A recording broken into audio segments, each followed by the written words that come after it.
आकाशवाणी रांची से प्रस्तुत है प्रादेशिक समाचार।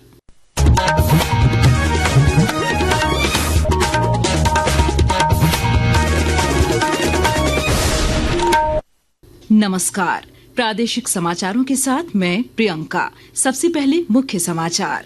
केंद्रीय महिला एवं बाल विकास मंत्री अन्नपूर्णा देवी अपने 3 दिवसीय झारखंड दौरे पर आज बोकारो में संविधान गौरव गोष्ठी में हुई शामिल। राष्ट्रीय बालिका दिवस पर रांची में किशोरी महाकुंभ का हुआ आयोजन। राज्यपाल संतोष कुमार गंगवार ने बेटियों के सशक्तिकरण पर दिया जोर। पलामू में वित्त मंत्री राधाकृष्ण किशोर ने पंचायत सशक्तिकरण कार्यशाला का किया उद्घाटन। जामताड़ा में स्वास्थ्य मंत्री डॉक्टर इरफान अंसारी ने किया स्वास्थ्य मेला का उद्घाटन।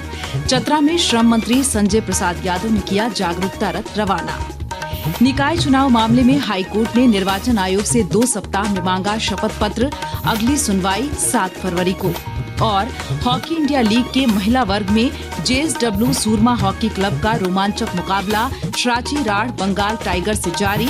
पुरुष वर्ग में श्राची राड़ बंगाल टाइगर्स का सामना वेदांत कलिंगा लांसर से होगा। और अब समाचार विस्तार से। केंद्रीय महिला एवं बाल विकास मंत्री अन्नपूर्णा देवी अपने 3 दिवसीय झारखंड दौरे पर आज बोकारो में भाजपा की संविधान गौरव गोष्ठी में शामिल हुई। मौके पर उन्होंने कांग्रेस पर निशाना साधते हुए कहा कि कांग्रेस ने संविधान और बाबा साहेब अम्बेडकर का अपमान किया है। उन्होंने भाजपा को अम्बेडकर का सच्चा सम्मानकर्ता बताते हुए प्रधानमंत्री मोदी की सराहना की। कांग्रेस हमेशा से बाबा साहब का अपमान करती रही। कांग्रेस के लोग हमेशा तिरस्कार की भावना से बाबा साहब को और जो दलित है, पिछड़े हैं, उनको देखने का काम था। और आज कांग्रेस के नेता संविधान हाथ में लेकर घूम रहे हैं। तो ये हम बताना चाहते हैं कि लोगों को कि ये हमेशा से संविधान के विरोधी रहे हैं। और भारतीय जनता पार्टी बाबा साहब के संविधान का सम्मान करते हुए ओबीसी का जो आरक्षण था, उस आरक्षण को उसके साथ ओबीसी कमीशन को संवैधानिक दर्जा भी देने का काम माननीय प्रधानमंत्री जी ने किया। राष्ट्रीय बालिका दिवस पर राज्यपाल संतोष कुमार गंगवार बाल कल्याण संघ द्वारा ऑड्रे हाउस द्वारा आयोजित किशोरी महाकुंभ कार्यक्रम में शामिल हुए। मौके पर उन्होंने बेटी बचाओ बेटी पढ़ाओ योजना की सराहना करते हुए बेटियों की सुरक्षा, शिक्षा और अधिकार सुनिश्चित करने पर जोर दिया। राज्यपाल ने बाल कल्याण संघ द्वारा झारखंड में मानव तस्करी रोकने और पुनर्वास योजनाओं की प्रशंसा की और झारखंड की बेटियों को आत्मनिर्भर और निर्भीक बनाने के लिए सामूहिक प्रयास की आवश्यकता पर बल दिया। निकाय चुनाव मामले में निवर्तमान पार्षद रोशनी खलखो की ओर से दायर याचिका पर हाईकोर्ट में आज सुनवाई हुई, जिसमें कोर्ट ने भारत निर्वाचन आयोग को 2 सप्ताह में शपथ पत्र दाखिल करने का निर्देश दिया है और पूछा है कि नवीनतम मतदाता सूची का उपयोग चुनाव में किया जा सकता है या नहीं। सुनवाई की अगली तिथि 7 फरवरी को निर्धारित की है। आकाशवाणी और दूरदर्शन 26 जनवरी को कर्तव्य पथ से 76वें गणतंत्र दिवस परेड के लाइव कवरेज करेगा। इसका प्रसारण आकाशवाणी और दूरदर्शन के पूरे नेटवर्क के साथ साथ OTT प्लेटफॉर्म वेव्स पर किया जाएगा। कर्तव्य पथ पर तैयारियों की समीक्षा करने के लिए सूचना और प्रसारण सचिव संजय जाजू ने आज लाइव कवरेज के लिए आकाशवाणी और दूरदर्शन द्वारा की गई तैयारियों का जायजा लिया। आकाशवाणी के ताजा तरीन समाचारों के लिए आप हमारी वेबसाइट newsonair.gov.in पर लॉग ऑन कर सकते हैं। ताजा समाचार X handle @AIR news alerts और Facebook page all India radio news पर भी उपलब्ध है। आप प्रादेशिक समाचार एकांश के एक्स हैंडल @AIR न्यूज_रांची और फेसबुक, इंस्टाग्राम पेज तथा YouTube channel AIR news Ranchi पर भी हमारे बुलेटिन सुन सकते हैं। प्रादेशिक समाचार आप आकाशवाणी रांची से सुन रहे हैं। शेष समाचार इस विराम के बाद। क्या आपको पता है अफीम की खेती एक बड़ा खतरा है, न सिर्फ हमारे पर्यावरण के लिए बल्कि हमारे समाज के लिए भी। अफीम की खेती भूमि को बंजर बनाने के साथ साथ हमारे जल स्रोतों को भी प्रदूषित करती है। इससे न केवल मानव जीवन बल्कि पूरे वातावरण पर भी बुरा असर पड़ता है। झारखंड पुलिस आपसे अपील करती है, अफीम की खेती को रोकें, नशे के इस जाल से हमारे भविष्य को बचाएं। याद रहे, अफीम की खेती करने वालों के खिलाफ कड़ी कानूनी कार्रवाई की जाएगी। अफीम की खेती करने वालों के खिलाफ और और PIT NDPS अधिनियम के तहत कड़ी कानूनी कार्यवाही प्रावधान है, जिसमें 20 साल से लेकर आजीवन कारावास तक की सजा और भारी जुर्माना हो सकता है। अफीम की खेती, परिवहन एवं दुरुपयोग से निपटने के लिए इस गतिविधि में शामिल व्यक्तियों के खिलाफ कड़ी कानूनी कार्रवाई की जाएगी तथा उनकी अर्जित अवैध संपत्ति को भी जब्त किया जाएगा। आइए हम सब मिलकर झारखंड को नशे से मुक्त बनाएं। झारखंड पुलिस तथा सूचना एवं जनसंपर्क विभाग, झारखंड सरकार द्वारा जनहित में जारी। पलामू के सतबरवा प्रखंड में संसदीय कार्य और वित्त मंत्री राधाकृष्ण किशोर ने पंचायत सशक्तिकरण पर एक दिवसीय कार्यशाला का उद्घाटन किया। मौके पर मंत्री ने कहा कि मैया सम्मान योजना माताओं बहनों की आराधना है।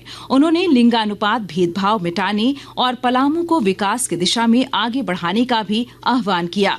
साथ ही महिला जनप्रतिनिधियों से शिक्षा के सुधार में योगदान देने की अपील की।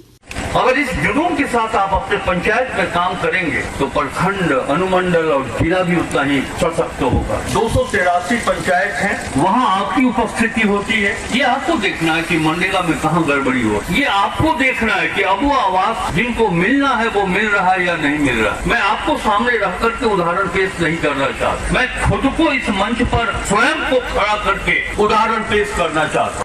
जामताड़ा के पुराना सदर अस्पताल परिसर में स्वास्थ्य मेला आयोजित किया गया, जिसमें स्वास्थ्य जांच, चिकित्सकीय सलाह और दवा वितरण की सुविधाएं प्रदान की गईं।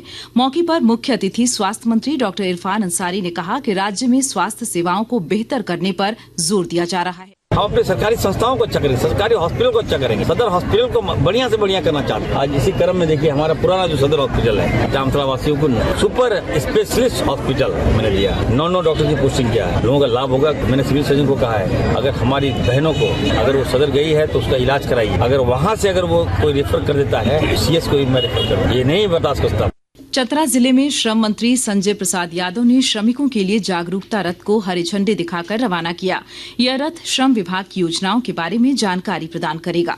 गणतंत्र दिवस को लेकर राज्य भर में तैयारियों को अंतिम रूप दिया जा रहा है। रांची समेत राज्य के अन्य जिलों में भी गणतंत्र दिवस को लेकर फुल ड्रेस रिहर्सल परेड किया गया। दुमका जिले के पुलिस लाइन मैदान में गणतंत्र दिवस परेड का फाइनल रिहर्सल हुआ, जिसका निरीक्षण उपायुक्त A. दोड्डे और पुलिस अधीक्षक पीताम्बर सिंह खेरवार ने किया। रिहर्सल में सीमा सुरक्षा बल, NCC और स्काउट गाइड की टुकड़ियों ने हिस्सा लिया। पुलिस अधीक्षक ने जानकारी दी कि गणतंत्र दिवस को लेकर सुरक्षा और ट्रैफिक की व्यापक व्यवस्था की गई है। गणतंत्र दिवस का हम लोग आज फाइनल रिहर्सल किए हैं। 14 प्लाटून भाग ले रहे हैं और बैंड में है हम लोग। साथ ही साथ इसके लिए हम लोग काफी बेहतर तरीके से ट्रैफिक का प्लान किए हैं। सुरक्षा के जितने भी अपनाए जाने हैं सब हम लोग अपना रहे हैं और उसके आलोक में बहुत जगह चेकिंग का अभियान भी चल रहा है। अवांछित लोग शहर में ना रहे, इसके लिए होटलों का भी चेकिंग हम लोग साथ साथ करा रहे हैं। झारखंड विधानसभा में आज नवगठित 25 समितियों के सभापति और सदस्यों के साथ विधानसभा अध्यक्ष ने बैठक की। इस दौरान उन्होंने 3 वित्तीय समिति के सभापतियों से आग्रह किया कि वे आगामी विधानसभा सत्र में निर्धारित बैठकों में अपनी उपस्थिति दर्ज कराएं। इसके साथ ही मुख्य सचिव अलका तिवारी ने भी सभी पदाधिकारियों से प्राधिकृत समितियों की बैठक में ससमय उपस्थित रहने का निर्देश दिया। विधानसभा अध्यक्ष रविन्द्रनाथ महतो ने भी समितियों के द्वारा किए गए कार्यों का उल्लेख करते हुए बताया कि सरकार के लिए राजस्व संग्रहण के लिए नए स्रोतों के आयाम की जानकारी भी आंतरिक संसाधन समिति की देन है। इसके साथ ही सभी समिति के कार्यों और सामने आने वाली चुनौतियों का भी उल्लेख किया गया। लातेहार जिले में स्थित बेतला नेशनल पार्क में ठंड कम होने पर जैविक उद्यान से 10 काला हिरण और 300 हिरण लाए जाएंगे और जानकारी दे रहे हैं हमारे संवाददाता। लातेहार जिले में स्थित बेतला नेशनल पार्क में ठंड कम होने पर भगवान बिरसा मुंडा जैविक उद्यान से 10 काला हिरण एवं 300 हिरण लाए जाएंगे। इन्हें पलामू टाइगर रिजर्व क्षेत्र में छोड़ा जाएगा। पहली बार काला हिरण लाए जाने को लेकर वन विभाग उत्साहित है। पलामू टाइगर रिजर्व के निदेशक कुमार आशुतोष ने बताया कि ठंड के कारण अभियान को धीमा किया गया था। अब हिरण एवं चीतल को शिफ्ट करने की प्रक्रिया फिर से शुरू की जाएगी। संजय कुमार तिवारी, आकाशवाणी समाचार, लातेहार। महिला हॉकी इंडिया लीग में ओडिशा वॉरियर्स फाइनल के लिए क्वालिफाई करने वाली पहली टीम बन गई है। फिलहाल JSW सूरमा हॉकी क्लब का रोमांचक मुकाबला श्राचीराड़ बंगाल टाइगर से जारी है, जबकि पुरुष वर्ग में रात 8:15 बजे श्राचीराड़ बंगाल टाइगर्स और वेदांत कलिंगा लांसर्स आमने सामने होंगे। और अब अंत में मुख्य समाचार एक बार फिर। केंद्रीय महिला एवं बाल विकास मंत्री अन्नपूर्णा देवी अपने 3 दिवसीय झारखंड दौरे पर आज बोकारो में संविधान गौरव गोष्ठी में हुई शामिल। राष्ट्रीय बालिका दिवस पर रांची में किशोरी महाकुंभ का हुआ आयोजन। राज्यपाल संतोष कुमार गंगवार ने बेटियों के सशक्तिकरण पर दिया जोर। पलामू में वित्त मंत्री राधाकृष्ण किशोर ने पंचायत सशक्तिकरण कार्यशाला का किया उद्घाटन। जामताड़ा में स्वास्थ्य मंत्री डॉक्टर इरफान अंसारी ने किया स्वास्थ्य मेला का उद्घाटन। चतरा में श्रम मंत्री संजय प्रसाद यादव ने किया जागरूकता रथ रवाना। निकाय चुनाव मामले में हाईकोर्ट ने निर्वाचन आयोग से 2 सप्ताह में मांगा शपथ पत्र। अगली सुनवाई 7 फरवरी को। और हॉकी इंडिया लीग के महिला वर्ग में JSW सूरमा हॉकी क्लब का रोमांचक मुकाबला श्राची राड़ बंगाल टाइगर्स से जारी। पुरुष वर्ग में श्राची राड़ बंगाल टाइगर्स का सामना वेदांत कलिंगा लांसर से होगा। इसके साथ ही आकाशवाणी रांची से प्रादेशिक समाचार का ये बुलेटिन समाप्त हुआ। अगला प्रादेशिक समाचार बुलेटिन कल सुबह 8:30 बजे प्रसारित किया जाएगा। नमस्कार।